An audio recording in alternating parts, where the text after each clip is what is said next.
안녕하세요. 한의학 박사 이종원입니다. 오늘 설명한 내용은 먹는 것에 관한 내용입니다. 임신이 늦어지면 주변에서 특히 부모님들이 뭔가 먹으면 좋다고 뭔가를 받아보신 경험이 있을 겁니다.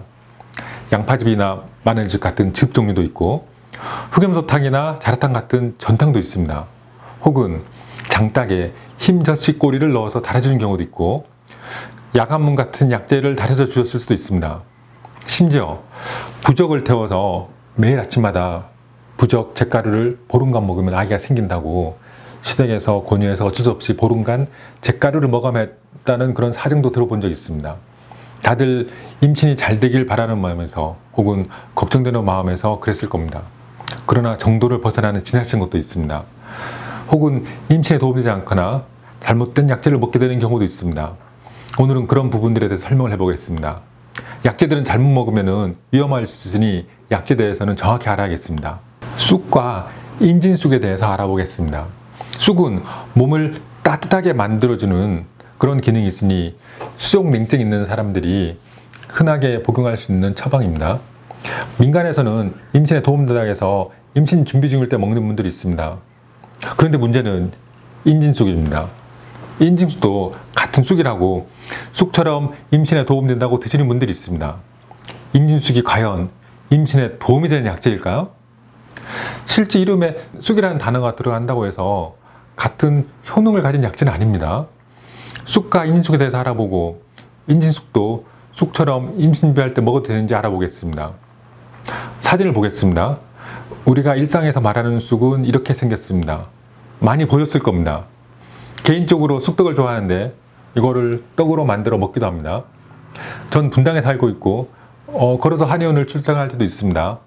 탄천을 걷다 보면은 쑥이 길가에서 자라는 것을 본 적이 있습니다. 그만큼 쑥은 도시에서도 흔하게 볼 수 있는 식물입니다. 황해쑥 혹은 산쑥을 일상에서는 쑥이라고 부릅니다. 그 다음 인진쑥을 살펴보겠습니다. 인진쑥은 이렇게 생겼습니다. 쑥하고 서로 비교해 보세요. 완전히 다른 식물입니다. 인진쑥은 국화과에 속한 사철쑥의 전초를 건조한 것으로 민간에서는 더위직이라고 부릅니다. 쑥하고 사철쑥은 서로 품종이 다릅니다. 생긴 모양도 완전히 다릅니다. 그러니 성질도 다를 수가 있습니다. 쑥의 성질을 약전에서 살펴보겠습니다. 성질이 온하다고 나옵니다. 온은 따뜻하다는 의미입니다. 이번에는 인진쑥의 성질을 보겠습니다. 미한이라고 나옵니다. 쑥의 온하고는 서로 다릅니다. 쑥은 따뜻한데 인진쑥은 미한, 서늘하고 차가운 성질이 있습니다. 성질이 다르면 효능도 다릅니다. 만약 성질이 차가운 인진쑥을 몸을 따뜻하게 만들려고 복용하시는 분이 있다면 당장 중단하시기 바랍니다. 쑥은 몸을 따뜻하게 만들지만 인진쑥은 몸을 차게 만듭니다. 몸을 따뜻하게 만들기 위해서 인진쑥을 먹는다는 것은 잘못된 것입니다. 몸이 냉한 여성은 절대 인진쑥을 먹어서는 안 되겠습니다. 그러면 인진쑥은 어디에 사용할까요? 인진쑥의 효능에 대해서 알아보겠습니다. 퇴황달이라는 효능이 있습니다. 즉 인진쑥은 황달을 치료하기 위해 사용되는 약재입니다. 보약이 아니니 절대 임의로 드시면 안 되겠습니다. 그리고 쑥에 대해서도 조심할 부분을 알려드리겠습니다. 쑥은 음식으로도 먹으니 독성이 없을 거라고 생각할 수 있습니다. 약전에 나오는 쑥의 독성을 살펴보겠습니다. 유소독이라고 되어 있습니다. 독성이 없는 것은 무독이라고 합니다. 유소독이라는 것은 독성이 있다는 겁니다. 쑥은 먹는 야채이지만 의외로 독성이 있습니다. 그러니 함부로 많이 먹어서는 안 되겠습니다. 음식으로 조금씩 먹는 것은 상관없지만 쑥즙의 형태로 농도를 진하게 해서 오랫동안 장복하는 것은 곤란하겠습니다.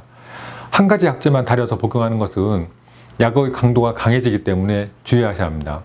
쑥 한 종류만 즙으로 먹는 것은 권하지 않습니다. 오늘은 쑥하고 인진쑥에 대해서 알아봤습니다. 일상에서 음식으로 먹는 쑥하고 인진쑥하고는 품종이 다른 식물이고 성질도 서로 반대입니다. 효능도 서로 다릅니다. 인진쑥은 임신 준비할 때 먹는 약재가 아니니 복용을 금하고 있습니다. 쑥도 음식으로 적당히 먹는 것은 괜찮지만 즙을 내서 장복하는 것은 권하지 않습니다. 약재들의 성질과 효능은 일반인들이 잘 모를 수가 있습니다. 아무리 좋은 약재를 할지라도 반드시 의료인하고 상담하고 복용 여부를 결정하면 좋겠습니다. 그러면 건강한 임신 응원하겠습니다.